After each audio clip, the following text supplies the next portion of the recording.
రాజధానిని అమరావతి రహదారుల్ని జాతీయ రహదారులతో అనుసంధానించే ప్రక్రియ వేగంగా సాగుతోంది. అందులో భాగంగా ఎర్రబాలెం నుంచి చెన్నై కోల్కతా జాతీయ రహదారితో అనుసంధానించే ఈ 13 రోడ్డు నిర్మాణ పనులు చురుగ్గా సాగుతున్నాయి. రాజధాని మాస్టర్ ప్లాన్లో భాగంగా నెక్కల్లు నుంచి ఎర్రబాలెం వరకు ప్రతిపాదించిన ఈ 13 రహదారిని ఇప్పుడు NH-16 వరకు పొడిగిస్తున్నారు. ఇది విజయవాడ మంగళగిరి మధ్య డీజీపీ కార్యాలయం సమీపంలో NH-16తో కలుస్తుంది.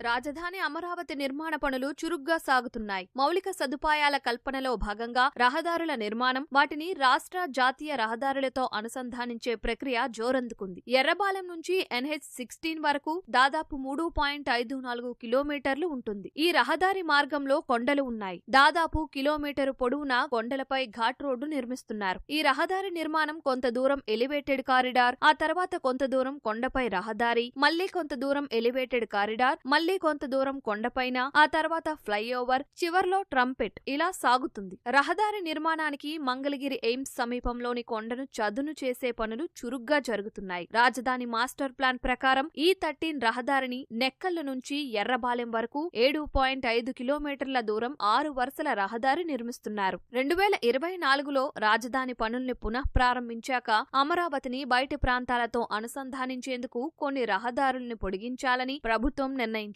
దానిలో భాగంగా E13 రహదారిని ఎర్రబాలెం నుంచి NH-16 వరకు పొడిగిస్తున్నారు. ఈ దూరం సుమారు 3.54 కిలోమీటర్లు. దీన్ని కూడా 6 వరుసలుగా నిర్మిస్తున్నారు. మధ్యలో కొంత అటవీ భూమి ఉండడంతో రోడ్డు నిర్మాణానికి కేంద్ర అటవీ, పర్యావరణ శాఖ అనుమతులు తీసుకున్నారు. 384 కోట్ల అంచనా వ్యయంతో రోడ్డు నిర్మాణం ఏడాదిలో పూర్తి చేయాలని లక్ష్యంగా పెట్టుకున్నారు.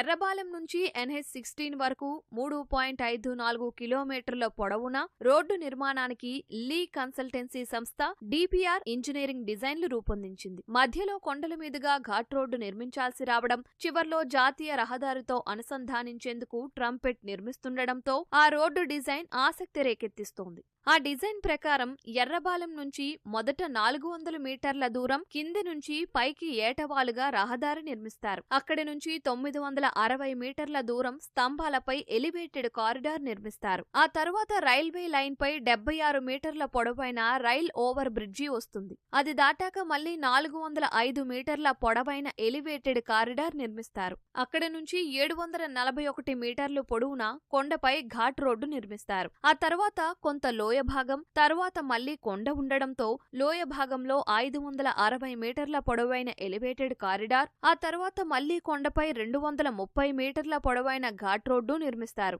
అక్కడి నుంచి జాతీయ రహదారి వరకు 360 మీటర్ల పొడవున ఏటవాలుగా రోడ్డు నిర్మిస్తారు.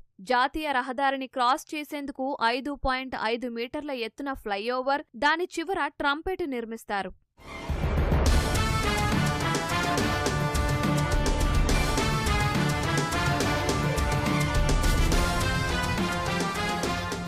గుంటూరు నుంచి అమరావతిలోకి, అమరావతి నుంచి విజయవాడ వైపు వెళ్లేవారు సర్వీసు రహదారుల మీదుగా జాతీయ రహదారిపైకి చేరుకునేలా, అమరావతి నుంచి గుంటూరు వైపు, విజయవాడ నుంచి అమరావతిలోకి వెళ్లేవారు ట్రంపెట్ మీదుగా వెళ్లేలా డిజైన్ రూపొందించారు. ఎవరెంత బాధపడినా అమరావతి భవిష్యత్తు నగరంగా మారితీరుతుందని, ప్రపంచంలోనే అత్యుత్తమ నగరంగా రూపాంతరం చెందుతుందని సీఎం చంద్రబాబు స్పష్టం చేశారు. అమరావతిని గ్రీన్ఫీల్డ్ నగరంగా నిర్మిస్తున్నట్లు ఆయన తెలిపారు. రానున్న కాలంలో విజయవాడ, గుంటూరు, మంగళగిరి పూర్తిగా అమరావతిలో కలిసిపోతాయని వివరించారు. అమరావతి దేవతల రాజధాని అని, వెంకటేశ్వర స్వామి దీవెనలతో ప్రపంచ స్థాయి నగరంగా అభివృద్ధి చెందుతుందని సీఎం చంద్రబాబు పునరుద్ఘాటించారు. విజయవాడలో నిర్వహించిన ఆవకాయ్ అమరావతి సాంస్కృతిక వేడుకల్ని ఆయన లాంఛనంగా ప్రారంభించారు. అమరావతి నిర్మాణంలో నూతన సాంకేతిక విధానాల్ని వినియోగిస్తున్నట్లు వెల్లడించారు.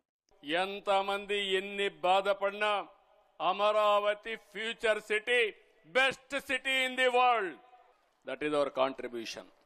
మీరు గుర్తుపెట్టుకోవాలి, మామూలు కాదు ఇది.